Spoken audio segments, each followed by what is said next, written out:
Welcome, everybody. This is Season 2, Episode 2, Designated Report Behind the Lens. I'm your host, John L., and I'm here with the crazy talented, crazy busy, apparently, Aaron Meullion. How you doing, man? Pretty good, man. I appreciate you having me on. You know, I've been a big fan since y'all launched the page, so I'm a little guilty of tagging DR behind the lens every now and then. Don't worry. A little bit of exposure. So I appreciate no worries. Man. No worries at all, man. So before we really jump into things, tell me a little bit about yourself. How old are you? Where are you from? Where are you now? Give me a little background. Cool, yeah. So San Antonio, Texas, born and raised. I had to rep the brand, Bobcat Nation. Absolutely. All day, I'm a performance and production student up at Texas State, so I'm actually trying to do a double major. I don't know who told me that was a good idea right now. What's going on to try and double up? But yeah, man, I'm doing it. I had to take a little bit of a year off, and I ended up landing my dream job. So, it's funny how that kind of works out. Yeah. So I started off as a data analytics scout for a lot of local college basketball, a couple of professional teams. Every now and then I'll luck out and I'll get a Spurs game, but I mostly cover the hometown Bobcats, UTSA, Incarnate Word, really everything in the San Antonio, Austin area. I'll do a little bit UT too, right. But UT gets enough exposure, they don't really. They sure do. but yeah, man. Photography wise, I'm really fresh out the gate. I'm always asking questions. I'm always that guy just trying to learn. I would say I picked up a camera probably 2 years ago on a cruise to Jamaica, before COVID and all that. So I'm glad we got that cruise in, but it ended up launching a passion, just having a credential, being at these games, I started thinking, I need to bring a camera, man. So half the time it's really funny. I'll have it mounted on my camera and I'm trying to run stats and shoot at the same time, like, hand tied behind my back. There you go. When you're passionate about something, it's hard to consider it work. I always say, like, I have work absolutely. Today, Absolutely. That's not real. So you said a couple years ago you picked up a camera. What prompted you to pick up the camera? Was it just, hey, I'm going to this beautiful place and I want to document it, or? So I think with that one, that was when I actually got a camera. But I want to say Manu Ginobili's retirement for the Spurs was the first time I ever rented a lens, rented a camera exchange in San Antonio. I need a sponsorship at this point. I live in there. But yeah, I rented my first camera for Manu Ginobili's retirement. I called the game, covered it with Spurs Cavs, and afterwards I used a credential to try and sneak around and get some pictures. And I was like, man, this is awesome. I had no idea what I was doing. I keep them as a starting point. They're all blurry. Out of focus. It's a huge moment, the Spurs retiring and I'm taking blurry pics, but hey, man, that started it. I've just been on fire since. It's really hard to regain momentum. So, once COVID stopped everything down and we got started back up, man, I try not to even have a day off sometimes, just because, we were off for 6 months. So, I I'll rest of them dead, Yeah, no, that I completely understand that. And it's crazy that a moment like that and you instantly it came to your mind what it was and what you did. And that's been the springboard, right? Yeah. To get to the point that you're at now.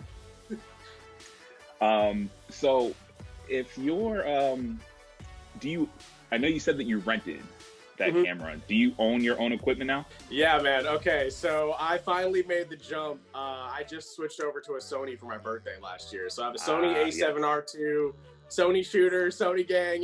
They don't believe in us when it comes to sports, but I think we're taking off, man. I think Sony's applying pressure. I agree. I really like Canon's mirrorless line too. One of my friends, he's trying out the Nikon mirrorless as well. But, for me, what I was learning, and that I'm in so many different venues, I'm shooting so many different things, that a lot of my low light venues were really giving me trouble, in some of these lower D2 schools that I cover, man. It's almost a high school gym. Every game isn't at the Spurs, You stay home and stay grinding. And so I figured I want something that would do the best under the worst case scenario. And then, you get under beautiful lighting. Beautiful lighting's easy. That's all day. So I did my research. I want to say I waited around Probably about 5 or 6 months. I had to scratch some, save some pennies. Absolutely. Together, yeah, but, they're not cheap. Yeah. So that's why I'm always at Camera Exchange. I got the body, and I was like, man, I'm gonna need another year or so for that lens. Those G Masters are way too much. So maybe if we get a stimulus check, that'll I agree. So you're rolling with the Sony body right now. Typical game day. What's the lens? So I actually had a great opportunity to intern with the Texas State football team last season. And so I've always done basketball, indoor sports. That's why I got a Sony. Yep. So when I ended up outside, man, completely different. You're not going to really do too much with some of these lower, shorter focal lengths. So for football, I usually go, 1 to 400 f4, especially if it's sunny outside. We have an outdoor stadium. It's beautiful, so you don't have to worry too much. Every now and then I'll get some UTSA games, and they're in the Alamo Dome. And man, one thing I really noticed, I'm always about asking questions and observing. And I see a lot of people will have trouble in the Alamo Dome sometimes, man. It's an older stadium. San Antonio built the Alamo Dome before we ever had a football team. We're the largest city in America now without a football team. I think LA has 2, and Las Vegas. So it's San Antonio, man. And so in the Alamo Dome, I'll try and get a lower, maybe 2.8, just to get a little bit more light, because it's a really, really old building. And then basketball 70 to 200 stock. But those Sony G Masters, I'll do a lot of adapting too. I'll throw a Canon and a Metabones adapter on it too. It's the same. Same. I'll sacrifice a little bit on focus, but the prices will help too. So we all have to do that every now and then. What do you so when I ask you, so again, I know you're out at these games, you're in the arenas, you're taking pictures. In your mind, the way you see it, what makes a good photo? Either something that stands out, something that you do personally to capture and frame a photo, or maybe it's something, when you're scrolling through social media, something that catches your eye. Like, what makes a good photo to you? Man, I really love this debate kind of going on right now. I don't know if it's maybe, a lot of younger shooters like me, we're kind of coming in with some, new tech and, new ideas and stuff. But I kind of like this little overexposed look. I know a lot of purists are like, your whites are too bright, but like, if you have something that as long as I can get a really sharp focus, my biggest thing is, I think I did, it was the spring league. It was that kind of like a semi-professional football league that they tried to get up. It was on Fox Sports. So that was in the Alamo Dome. So I ended up, me and a couple guys, local guys, they brought us in. And our main guy, Alex Goldstick, he ran the social media for the spring league. He said it needs to be so fragile and so crispy that you are scared when you are running it over to me, because it's like, that pristine. And so I'm the biggest, I love critical, critical, analysis or complimentary. I don't always want to be. I don't want to be told that I'm doing well. I'd rather take some constructive criticism. That's what I was trying to think of. And so there's this one man. I don't know what I was doing. I was having a bad night, and I ran it over to him, and he was like, "You can do better." And I was just like, you know what? I would rather hear "you can do better" than this is okay. But I'm really trying to nail down focus, exposure, in a lot of these different arenas is a little bit of a challenge for me. But at the same time, I kind of like a challenge. But for me, in terms of my style, I do like that a little bit brighter, just so you can kind of see, especially like I'm sorry, man, but people don't always really like African American athletes the best, and so I'm trying to do that justice, man. Sometimes the shadows and all that. Football players, they're in a helmet, so they don't even get FaceTime. So anytime that I can get something really intimate, something really in their face, I love my student athletes. It's kind of crazy that I'm older than some of them now. It feels weird. Like I'm like the old man. Weird. So I love getting them working. It's pretty hard to be around hard work and not be motivated to work hard. Oh, absolutely. So anytime I get them, really locked in on their passion, their drive, even if it's not something that we post on our socials, these kids love it. You're a D1 athlete, man. Of course, they love the camera. And even when you get older, they're going to want to keep that for a lifetime. So I think mainly, getting those moments, really locking down my fundamentals still. We're all doing it. So, but yeah, if you're talking about my style, I would prefer it to be as sharp as possible. And then if I have to sacrifice on exposure, that's kind of, the old triangle of which one are you going to give up Gotcha. on, but. Gotcha. And I heard you say that you're still, you're locking in and working on your fundamentals. Even in doing that, are you starting to, and it's only been a couple of years, right? You've been shooting. Are you starting to develop your own style, your own color grade where, if I scroll through your social media, or if I just scroll through social media in general, yeah, right. I could automatically spot and be like, hey, that's Aaron's photo. I think I'm getting there. I think I'm trying to lock it down. It's kind of interesting. I watch a lot of, what are the main socials in my area do. Like I'm always watching what UT does. I always watch what Spurs, the Mavs, Rockets. I love their creative teams. I know a few of the Spurs guys just being in the arena with them. And so I think for me, I would really like to lock down kind of where photography is going, and that everything that we see 9 times out of 10, it's on a phone. It's 9x16, man. Like most of the content interaction that you're going to do is going to be on your phone. So what I started doing, I'm not like some innovator, man, like you're new, but I would try and lock in and try and get a really good profile or something that I could fit in a 9x16 and just make it full screen, like Instagram story. Yep. I'm not trying to be that guy, but you notice and you start looking and you start seeing other people doing it too, and you're like, well, now I have to update, I have to innovate. I don't want to be like, some other stuff too. So it's really cool, man. I'm at a point where I think I'm kind of transitioning into, kind of like, amateur into intermediate. I'm at a good level too, where I'm getting a lot of, high profile games and stuff. And so my work, I feel like my work needs to match the kind of environment that I'm in. And so I'm always looking around at other guys to see what they're doing. Not as much of a, comparing at all, because I'm a real stay in my own lane guy. But I'm perfectly fine pulling a Usain Bolt and peeking over as I'm sprinting too, just to see what y'all are doing too, seeing if I need to adapt a little bit too. But yeah, I would say really focusing on the profile aspect of it. I know photography is very horizontal, especially football too. Football is such a 9x16 sport almost, but flipping it up, basketball is very vertical, and so I started shooting basketball. So I'm used to guys jumping, free throws, the full body human figure. So I would say, capturing that and trying to fit it in an iPhone screen, man. Like I'm sure we're all, I hate Instagram. Like I never knew how much photographers hated Instagram. Like you hear people talking all the time and I'd be like, why? It's Instagram, like whatever. Dude, as a photographer, man, everyone I talk to, they hate Instagram. I hate Instagram, like trying to crop it. There's a lot of constraints with Instagram, and I mean, for what it's worth, like, you talk about peeking over and seeing what people are doing, like it's constantly changing, it's constantly evolving what creators are doing, what they can do, which is good. That's a good thing. Absolutely. And I mean, I think part of that has to do with just people in general, like the people consuming it. We get bored, so if you're gonna show me the same thing over and over again, it's cool, but the next time I see something new, it's like, oh, well, what's this? And See, I'm pretty guilty too. I'll feel bad where I'm that overshare or whatever, so I'll have like 10, 15 Instagram stories. I'm like, nobody's looking at this, man. Like, this is for me. This is purely for my own, I mean, shout out those like 10 people that were there in the old 18 megapixel starter camera days. Now we're at a point where I'm trying to, build a little bit of a brand, trying to. So I hear you. I hear you, man. So I'm not even going to make a fool of myself trying to name off all the places you have worked, are working with, teams.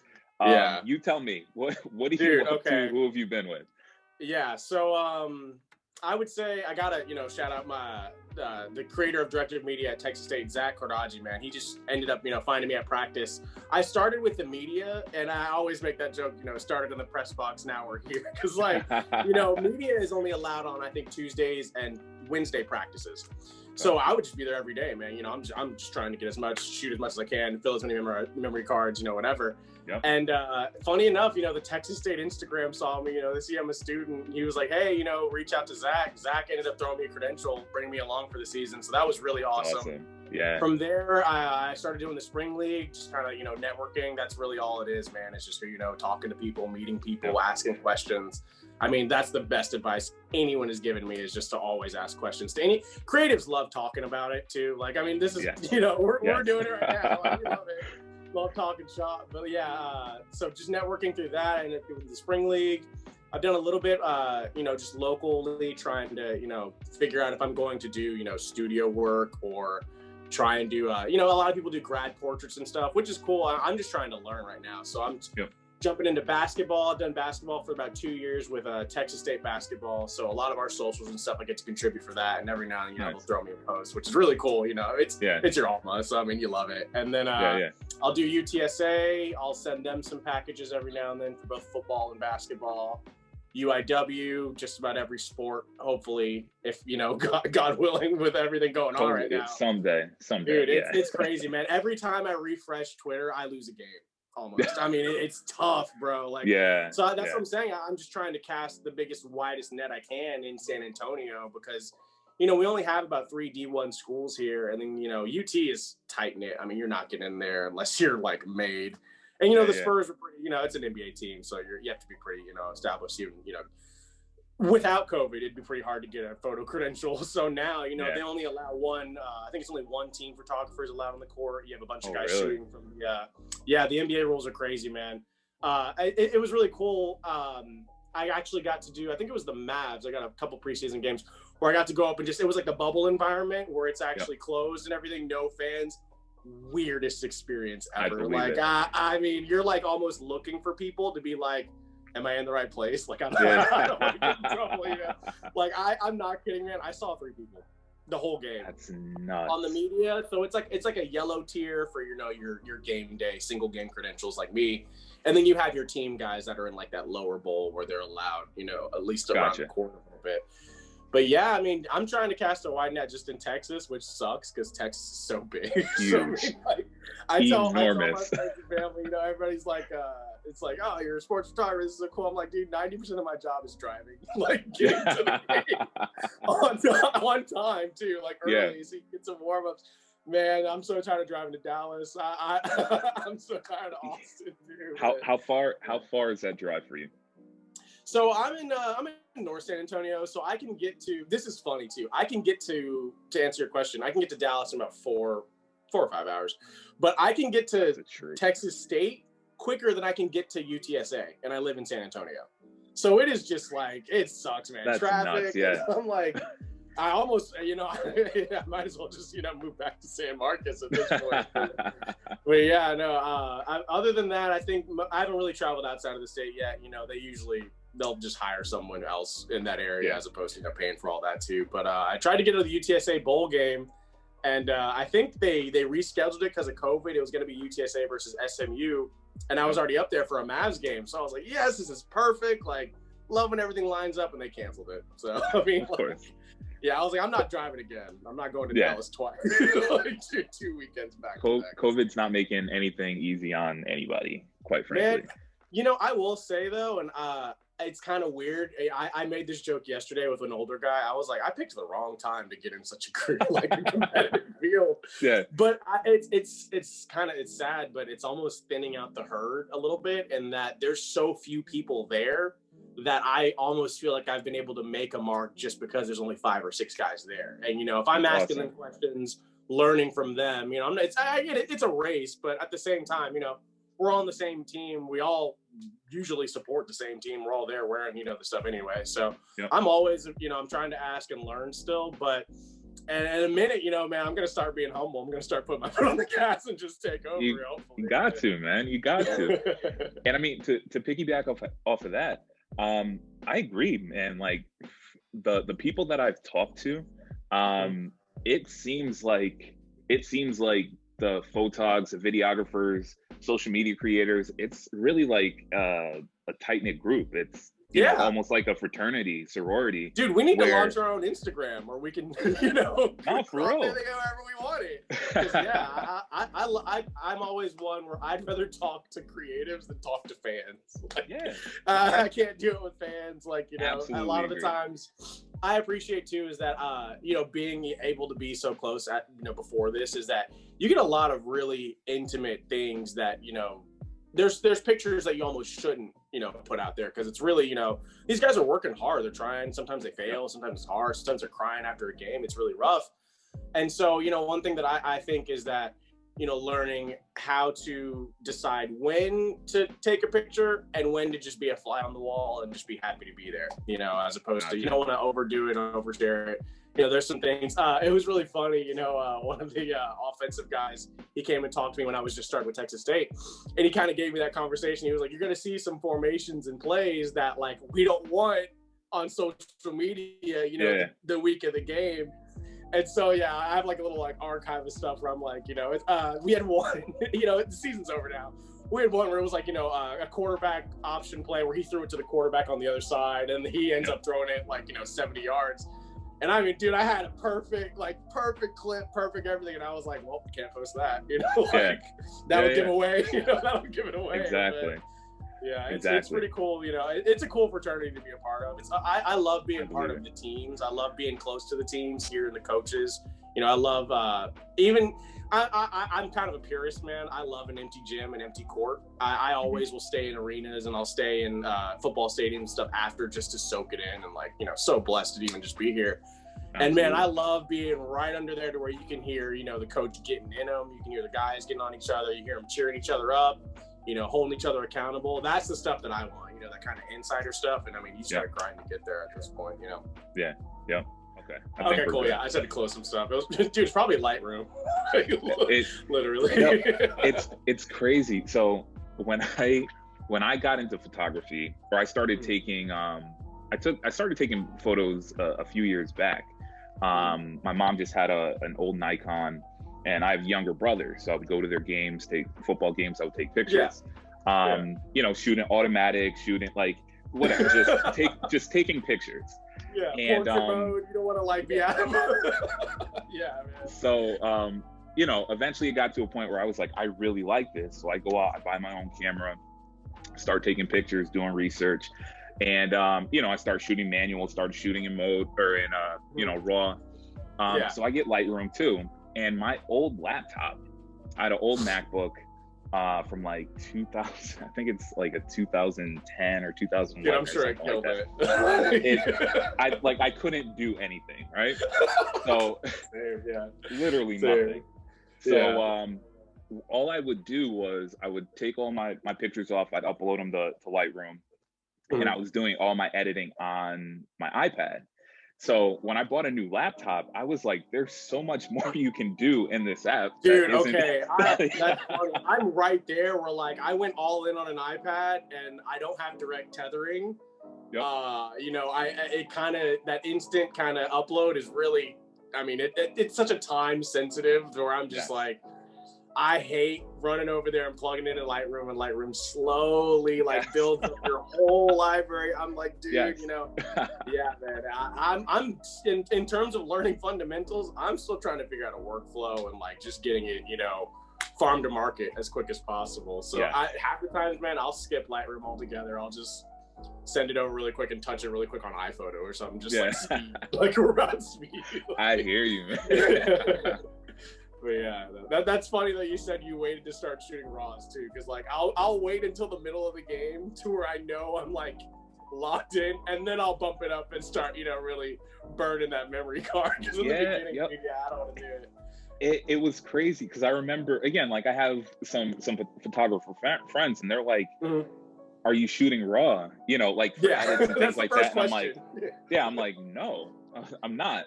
And they were like, well, you need to. And I'm like, well, I was like, I don't, at the time I didn't have Lightroom. So I'm like, I can't edit them. And what if I mess up? They're like, no, like that's the reason why you need to be shooting raw. So again, it's been the same thing as you. It's just been a learning process, asking questions, getting feedback, and you know, going from there. Dude, that's so funny too, because Sony RAW files, man, I'm not even gonna like embarrass myself. Like, dude, it'll destroy your memory. Like, destroy. I started my Lightroom before football season, and I filled up a terabyte yesterday. So that's about 4 or 5 months. Yeah. Yeah. In 4 months. Wow. I thought I was like a terabyte. Like, Yeah. you know, what's that? Like, I'll never feel that. That's and yeah, nuts. yeah, man. I think I did a tally. I think I've shot about 25 or 30 games with that Sony since I got it. So still even really, locking things down. But yeah, to burn that much in like 30 games is stupid. Like, I think, and a lot of it too is a lot of guys in the last two is, when to time it too. Because I'm at a point now where I'm learning that 5 frames a second is not going to get you what you need. Yeah. And so they just announced that new Alpha 1, and I'm like, bro, like that's insane. 30 frames a second is overkill. Yeah. that's so much to just sit there and try and sort through. It's borderline video. Like, relax, guys. So, dude, I'd like to say that. Oh, I should have answered that when you were saying earlier about your style. Is that one thing that really I didn't even really totally blank my mind is I'll shoot GIFs. I'll shoot bursts up to, I think it's about 30. It's a 30 or 35 shot buffer. Yep. So yeah, I'll sit there for the whole play and hold it, and then I'll go over in this little app called Memento, and I'll stitch it all together. Some audio or video or something like that. It looks really cool. Yep. And so I've kind of seen now where I'm like, well, dude, I should just take a video and just turn the video into a GIF. And then, I could save a little bit of memory here as opposed to turning photos into, a video GIF. So I was like, you might have to try that out. But yeah, it's always outsmarting yourself. Or like, I swear, I'll look at what I did a week ago and I'm like, what were you thinking? You always hate really, the that first quickly? Photos you took. Like, yeah, that quickly from week to week, you're. Yeah. That's crazy. Yeah, That's crazy. I would say I want to say the first few games of 2021, I was like, oh, I'm gonna do black and white. Like we're gonna redo the brand.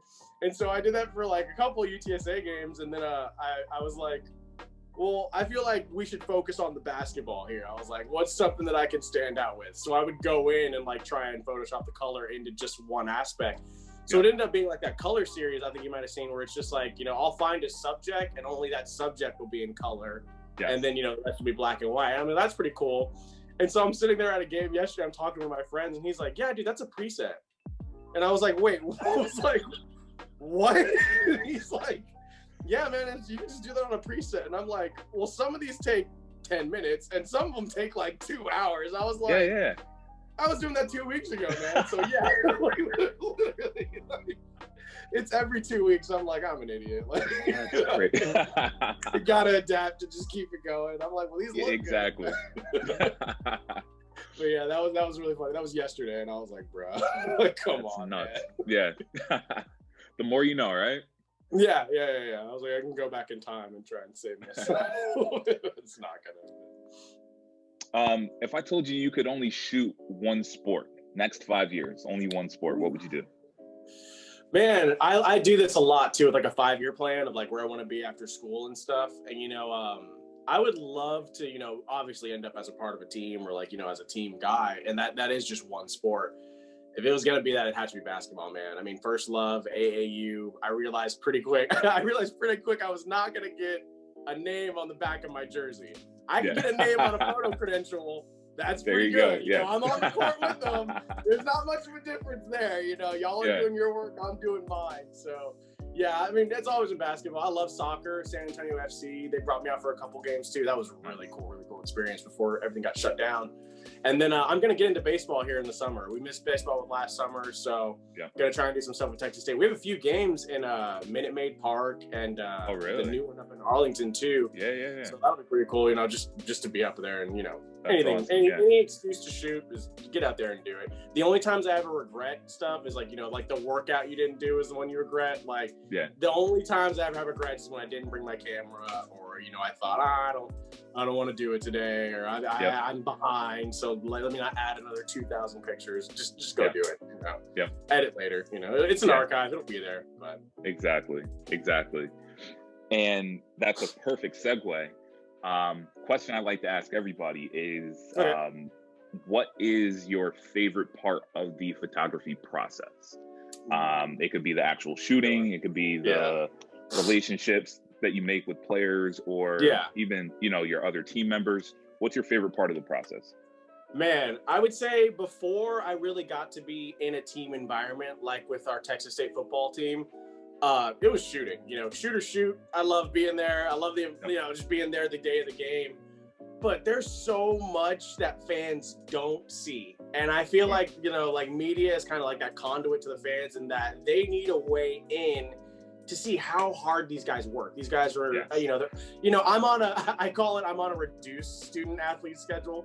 So they're up at 5, I'm up at 5, but I'm not working out. Yeah. I'm just there for that. I'm there for practice. These guys are up working. They're in class after. Class is hard enough right now. Yep. To kind of plug us a little bit too, we were the only D1 school to play 12 games last season with COVID uninterrupted. We were the only program in the nation. Wow. Didn't know that. I think only 2 programs played 12 games, probably like, one of the ones in the national, like Bama or Clemson. They ended up getting to 12. But we were the only team to play 12 games, and we didn't have 1 cancellation. Dude, our first game, UTSA, Texas State, that's like a big rivalry. They're 2 kind of, mid-level schools, 45 minutes away. The I-35 rivalry. And our first game, I think our starting quarterback was out with COVID. And so they had to bring up our backup. But the quarterback was roommates with our entire tight end group. So we played like without our starting quarterback and tight ends, and like it went to double overtime on ESPN. It was a great game, We're not going to talk about the ending, but but yeah, we had a couple other guys here and there, in and out. Our 2 quarterbacks each started like 4 games or something crazy like that. Like it was weird. And so, to be a part of that and see how much really goes into this. Yeah, I would say being a part of a program and actually being in it, I would say now my favorite part is maybe the game week, not so much as game day. At the beginning, I was only there for game day. So, of course, I loved it. I was just happy to be there. But now I'm like, dude, I want to be at practice. I want to be at workouts. I want to be at off-season workouts. Our uniform shoots, we're killing it. Our guy, we call him Media Jake, on our grade. He's killing the game, dude. Our analytics and our creative team that Zach is building, man, we're so proud right now. I think we were maybe I know we were in the top 15. I think we were number 11 in the nation in terms of content interaction on your certified school athletics pages. Oh, wow. So, dude, we're working. That was so cool to see and like to be a part of, and felt like, hey, I contributed a few of those, Exactly. Like you can't tell which ones, but I know. It's pretty cool. But yeah, I think our program is in the right headspace. I love what our new coach Favtal's doing. This is I think his 2nd year. And dude, it was tough, with COVID and everything too. I think we went 2-10 this year, man. And I swear everyone makes this joke. We're the best 2-10 team in the nation. Like we were on ESPN the first 2 weeks. I really think that, certain aspects aside, it's a weird year altogether. So I'm not going to bank too hard into the negatives of last year. They were in every game just about. We kind of had this old adage. It was Texas is going to state. Like we're always going to be close and then we're going to drop it. Like since I've been like a freshman, we've just always kind of been like middle of the road. Yep. Our basketball team has taken off. Our football team is heading in the right direction. Our volleyball team just won their 3rd Sun Belt Conference championship. So I'm like, man, I need to kind of, sit here for a minute, do as much shooting as I can, capture the growth into a great program as opposed to everybody wants to be at UT or everyone wants to be at, these biggest schools. But I'm blessed to be where I'm at, and I'm just, doing as much as I can at this level to where, you get moved up eventually. It'll happen in time, but I'm happy where I'm at right now, especially with school too, dream job, dream scenario. So. That's great. On the flip side, what's the part you dislike most about the program? So this season, I'm not the biggest fan of fans, bro. Like, go home.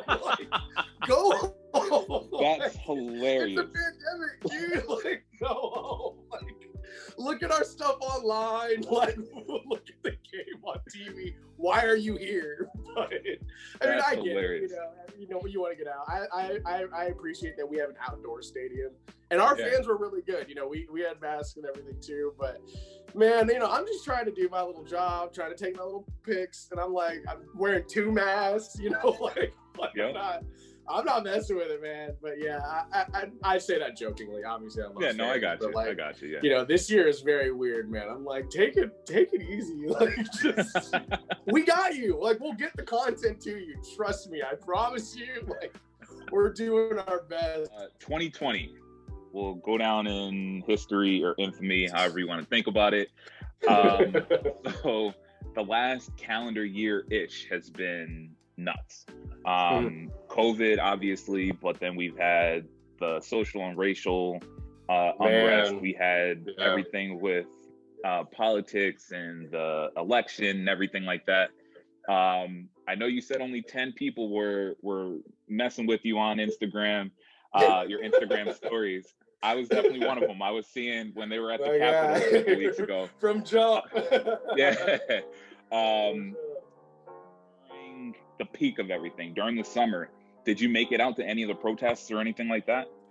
Dude, okay, so I really wanted to. I love what photography is doing. Even just lately, man, those photographers at the Capitol a couple weeks ago. Yes. That's just amazing. Like, that's the kind of like innovative stuff where I'm like, dude, you know, sports is awesome, but that is history. You know, that is really, and everybody wants to say, you know, 2020 is like, it wasn't 2020. Like, that was coming. That was the build up. Yeah, it was. So I didn't get out last year. I'm pretty serious about, you know, just trying to stay safe and all that. You know, Sure.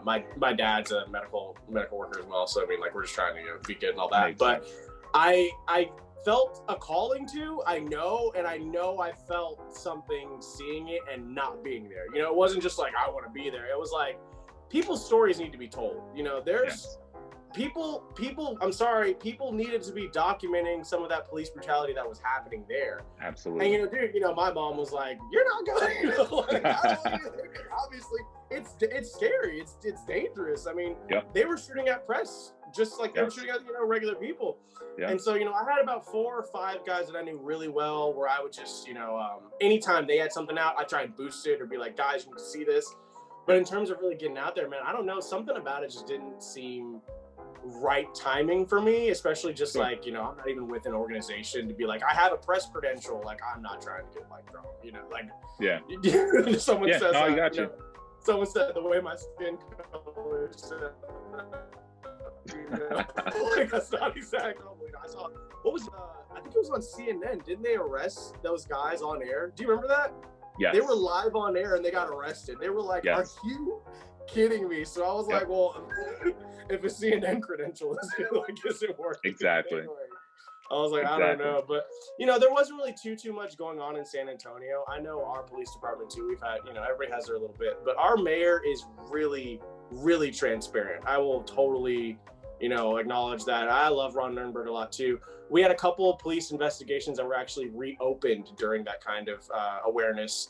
And, you know, I'm a little bit of a pessimist, dude. You know, everybody's posting, you know, the black square of like, you know, solidarity. I was like, I mean, I get it, but we got to do, you know, it's a little bit more than just posting. And that's where I felt like, well, I can contribute by being there, or I can contribute by disseminating that media. I know you guys aren't following professional photographers, so maybe I can get it out to people and just, you know, have the same kind of thing. But yeah, man, it was tough. I definitely felt that calling to be there, but I just was not about to risk it, especially with everything going on too. Yeah, no, I hear you. I mean, up here in Connecticut, in the town that I'm in Danbury, there were 3, I think there were 3, and I made it to 2 of them. I actually called out of work for one of them. Really? That's awesome. Hopefully awesome. my bosses don't see that, but just cut it it out. was definitely an experience. I mean, it kind of like what you were saying, it was history. Like, I'm hoping that we don't get to a point where we go through that again.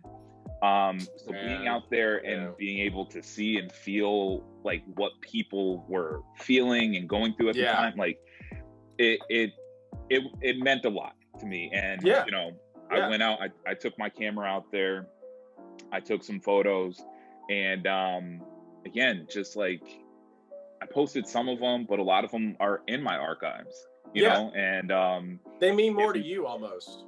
Yeah. I know that so, for sure. Crazy time for sure, but I'm hoping that we're moving in moving in the right direction that we need to be moving into. Yeah. You know, I feel like almost with that too, it might have been the timing of the pandemic and everything too, because, you know, people were at home with nothing to pay attention to, and it's like, well, here's racial injustice, like in your face, undeniable, like on video. And it's just like, you know, for me, I get a little frustrated where I'm like, why does it take a video for everyone to be that, you know, like we've been saying this has been happening before I was alive, you know, like Rodney King was like, that was like the year I was born. So, I mean, like nothing is new per se. It's that it's exposed. It's that social media is new. It's that cameras are more high def. It's that people feel emboldened and called to act and to see and to document and be like, no, this is wrong, man. You know, it doesn't matter. And, you know, I always feel, I get kind of frustrated too, because I mean, like, obviously, like Black Lives Matter, we shouldn't have to like assert that.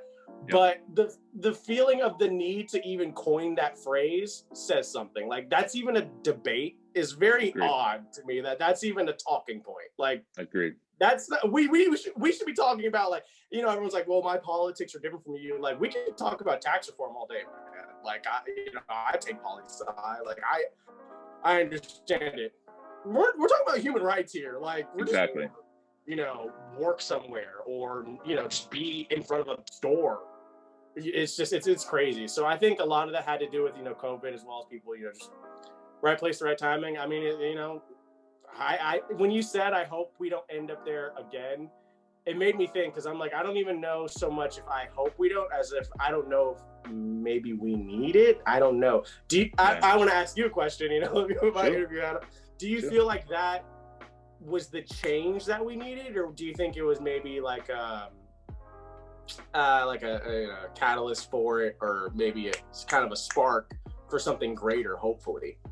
Yeah, definitely. Hopefully, I do think it was a spark. I do think it was a catalyst.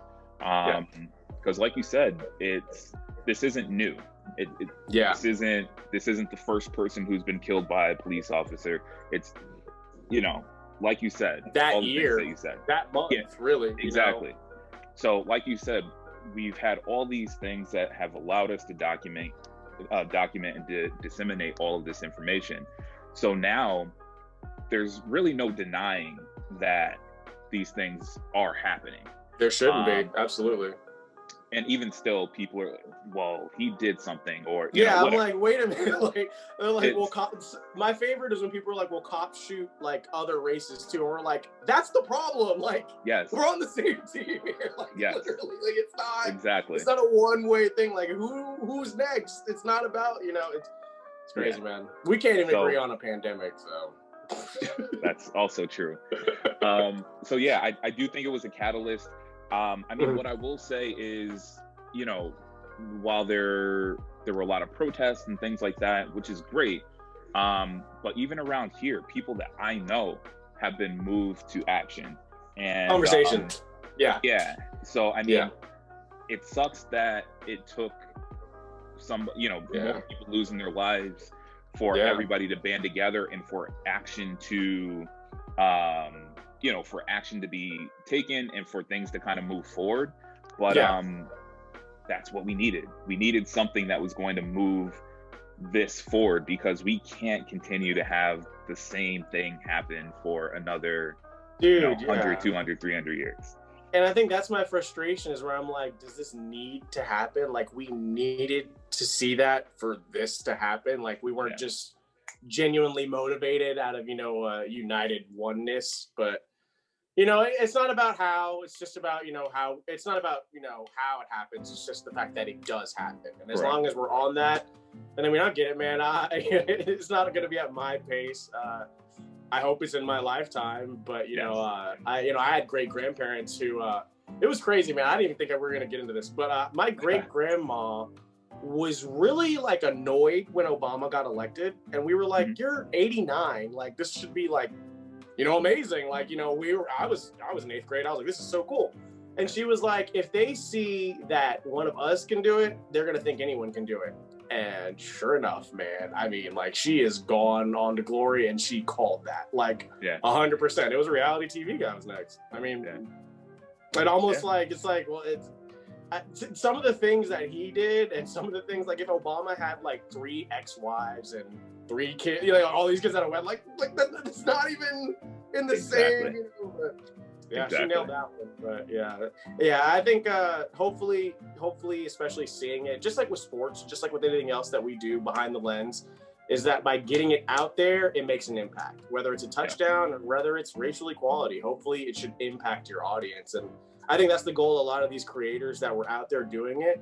And I think that goal was accomplished for sure. I agree. Whether the speed of which it happens is, I know for a fact that, like you said, conversations are had and just things are being seen that were not seen before. Yeah, absolutely. Kind of hard to transition from that, but transitioning a little bit. Segue. Just photography and beyond.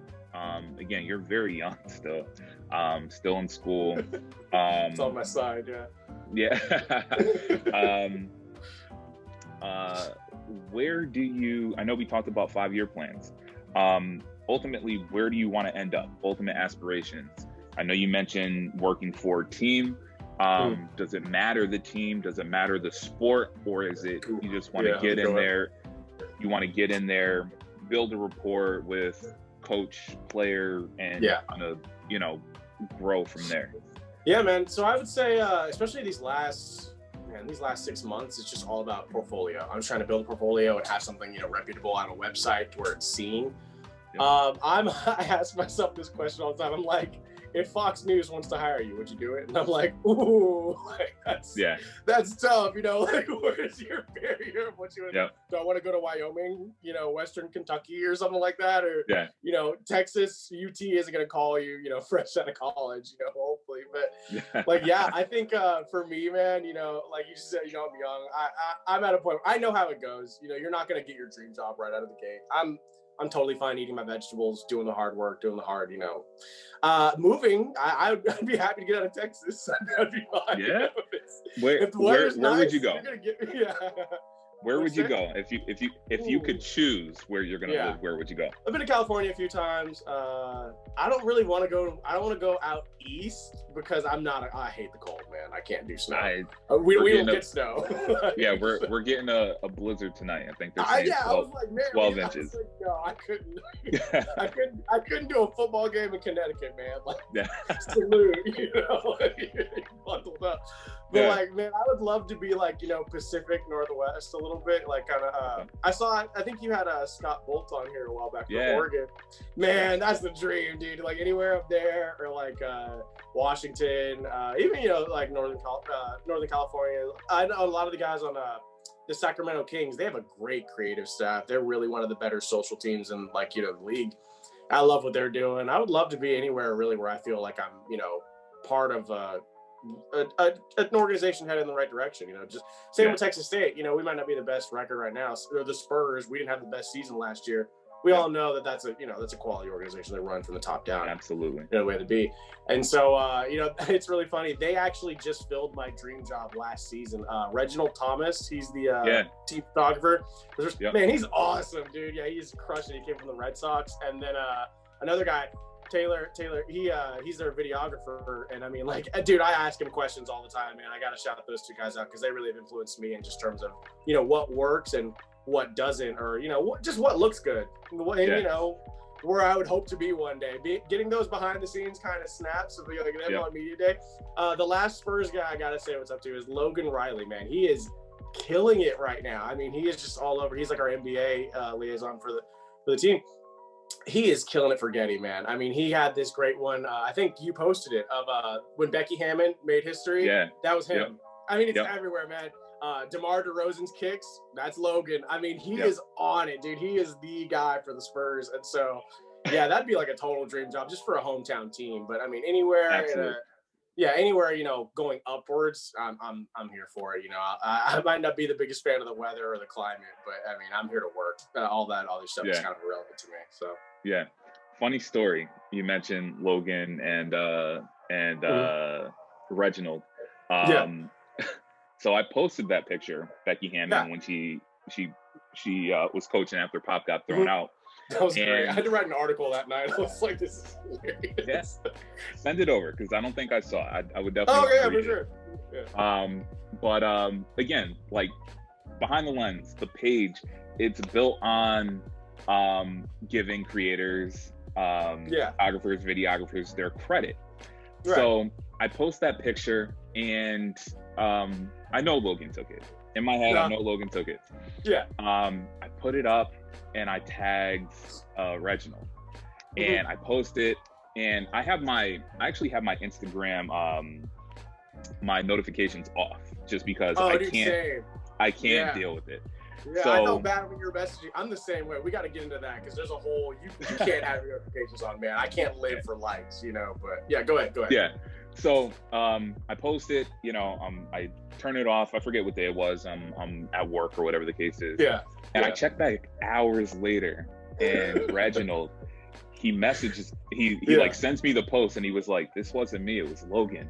And and I was like, and I was like embarrassed. I was like, not only did I like credit it incorrectly in the caption, but in the actual photo, I tagged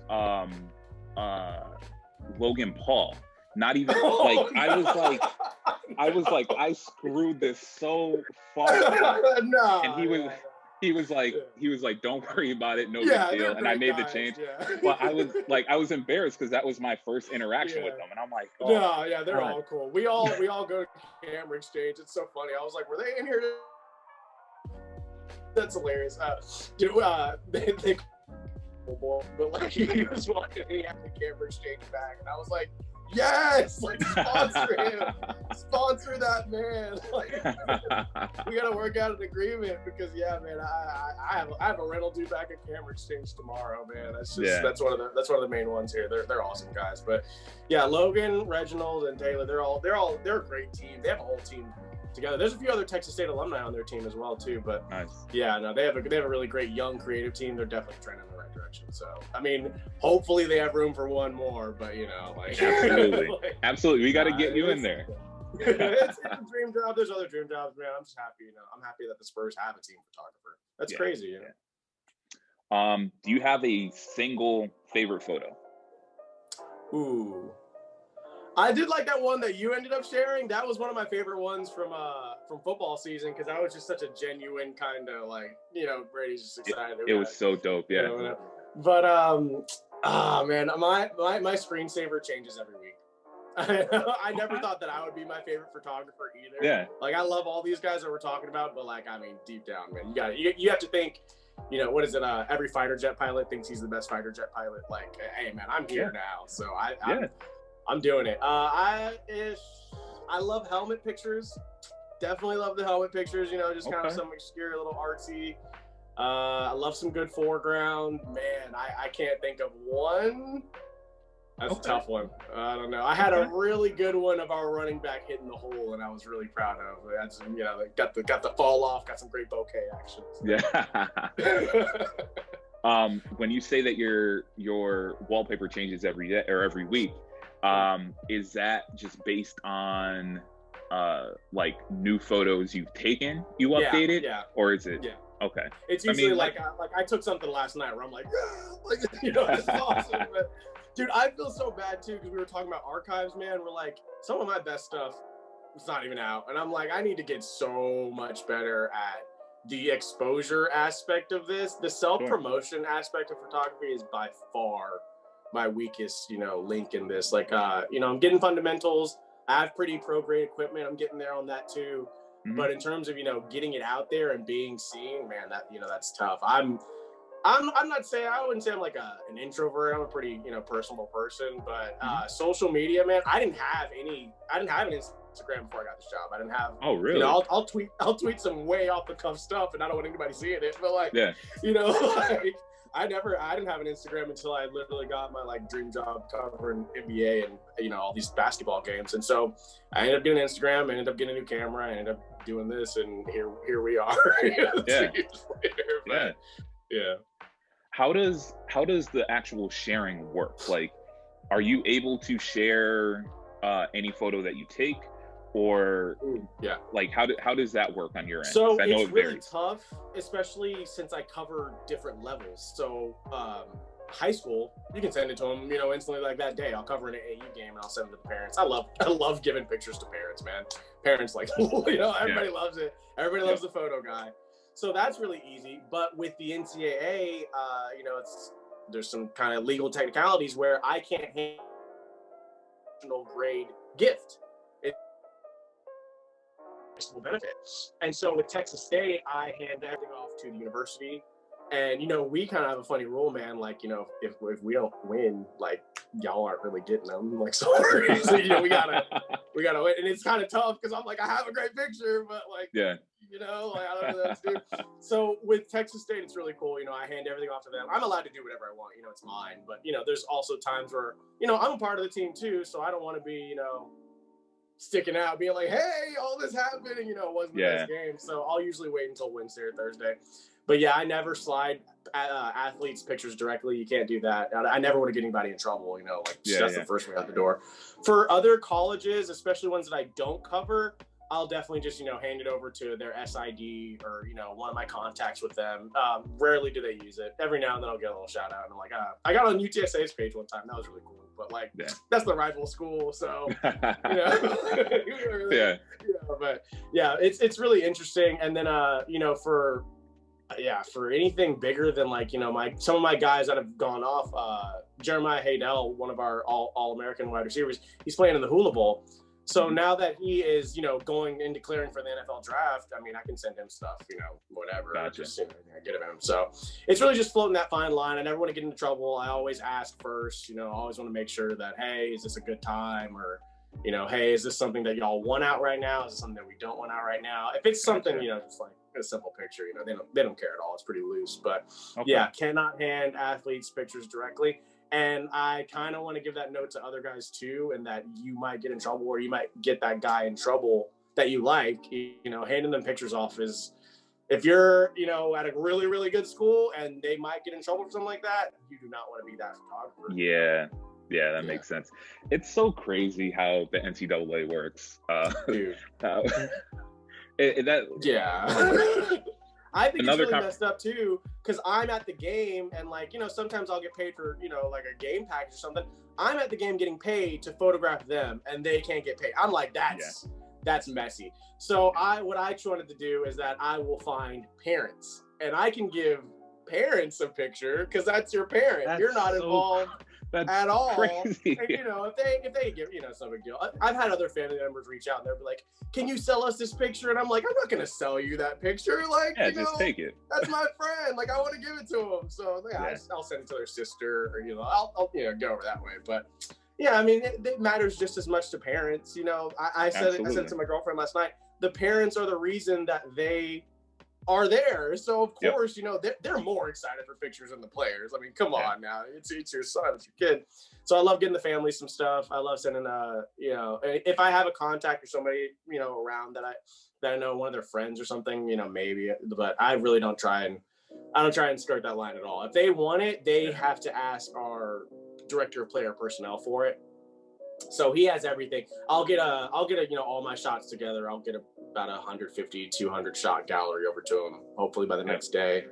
And so after a dub, he gives me the green light. He's like, send it out, do whatever. So, whenever we get those, it's pretty cool. I get to send stuff. But yeah, I never want to get guys in trouble. So that was one of the first things I learned too, is just always ask questions. One of the biggest things too is like, with a credential, always ask if you're supposed to be where you are. Cause like if you, like I'm the first like, hey, am I good here? And they're like, dude, you're fine. I'm like, I don't know. Like, I'm new, man. I don't want a ref running by and he trips me and they're like, get him out of here. So it's just the same thing, asking questions. But yeah, there's some really weird rules with the NCAA that I'm not the biggest fan of, especially, doing data analytics too.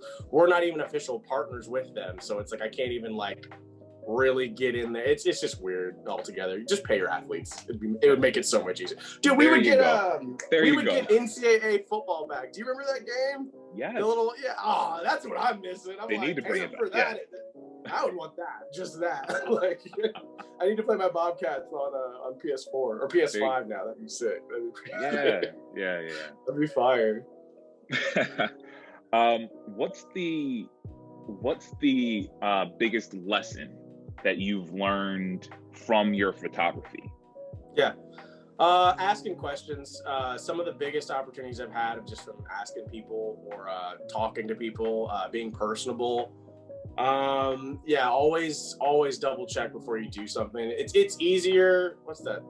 I think it's a Drake quote. He was like, "Don't ask permission, ask forgiveness." Don't do that in photography. Like, don't. Like, Yeah. do not. Like, I've gotten burned. I've gotten in trouble for, especially with COVID. So, just a little funny story. It wasn't that big of a deal, but we aren't allowed for UTSA. Since I'm in different schools, those are different conferences.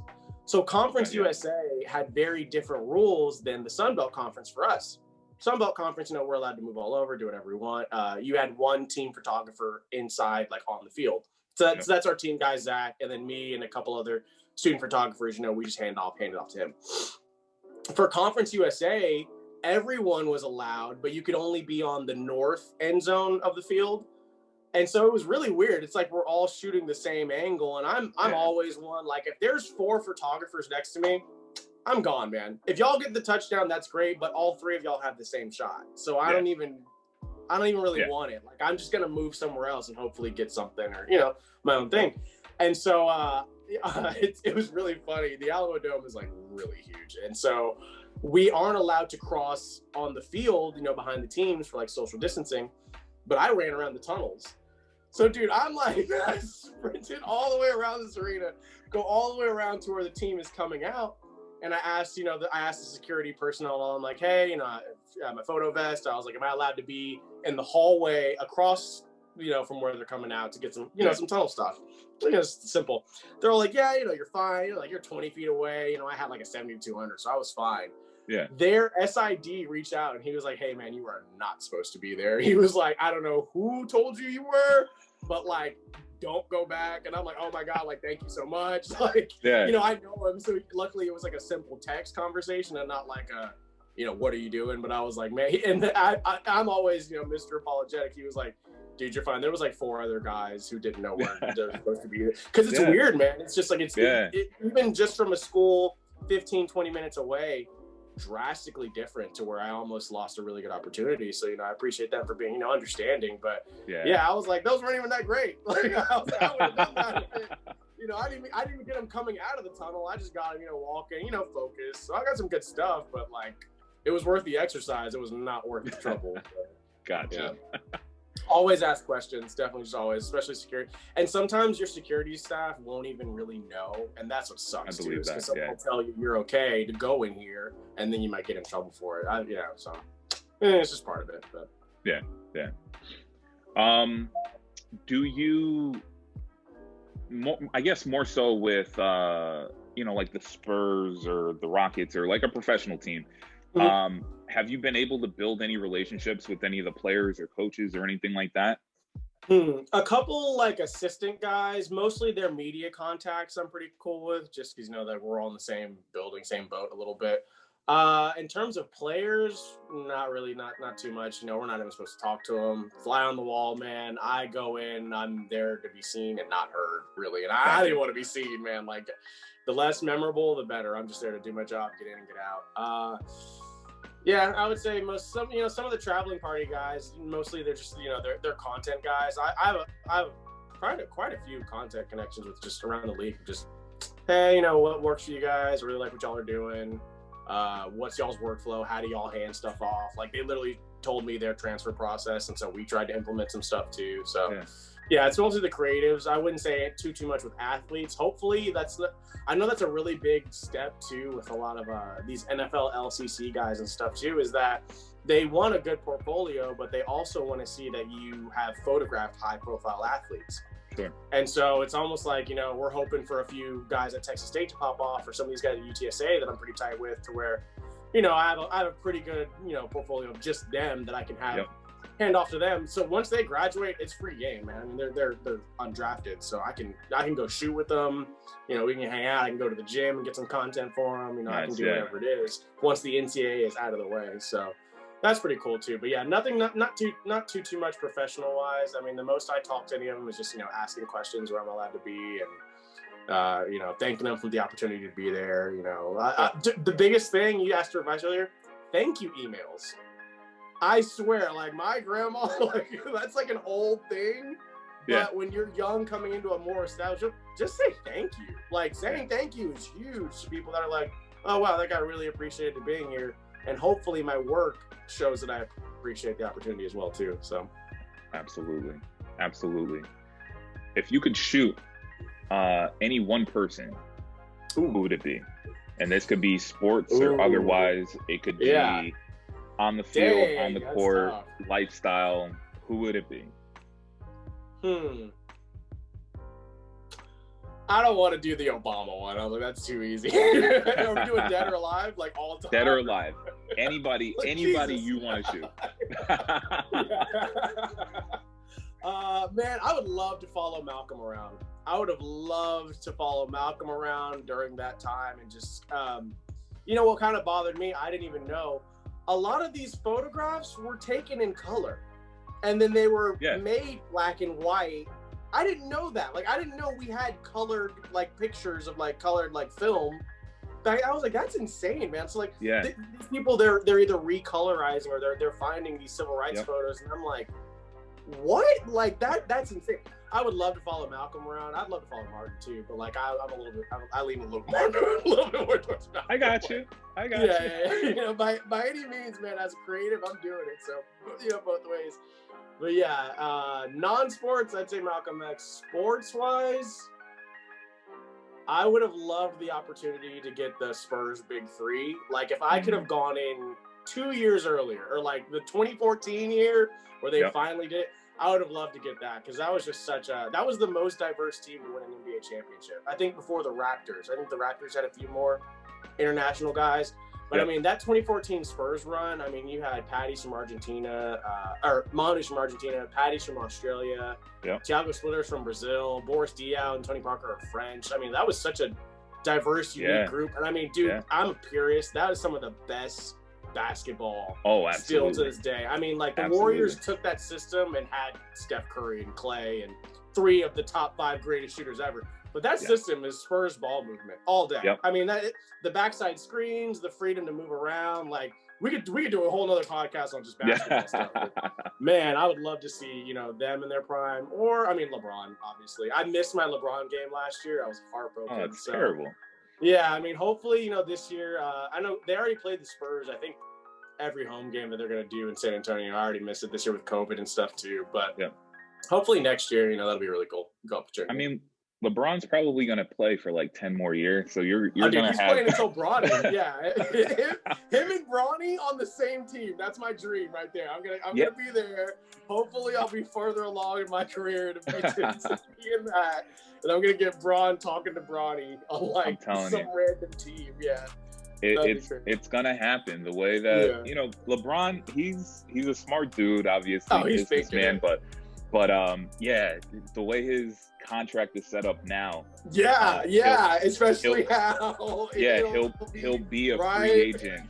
He'll be a free agent when Bronny's eligible for the draft. I don't think the Lakers would do that though. So I'm like, does he go back to Cleveland with Bronny, or like, does he go to Miami? I don't think he finishes his career with the Lakers. That's my... I don't think so either. I think he might move one more time. The thing with Kobe makes it interesting, though, where I think he might want to do his own legacy and maybe win 2 or 3. Dude, they're going to win again this year. I don't know how they let the Lakers get that much better. Like, they're so much better than they were last year. I don't know. I mean, I'm Brooklyn a little bit, too, but, yeah. I don't know. We'll see. We'll see. I think that's all I got for you, man.